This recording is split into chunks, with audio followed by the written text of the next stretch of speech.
மத்தியில் இருந்து நிகழ்ச்சியின் ஆரம்பமாக வானம் விட்டு பூமி வந்த தேவனை பற்றியதான ஒரு பாடல் உங்களுக்காக.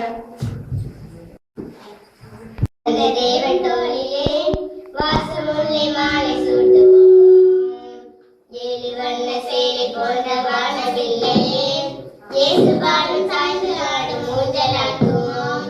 விண்ணோடும் செல்வமே மண் மீது வந்ததே, விண்ணோடும் செல்வமே மண் மீது வந்ததே, சந்தோஷ புஷ்பம் என் மீது பூத்ததே, சந்தோஷ புஷ்பம் என் மீது பூத்ததே, விழாக்கால சந்தோஷமாக இயேசு வாழ்த்து தோன்றுவேன்.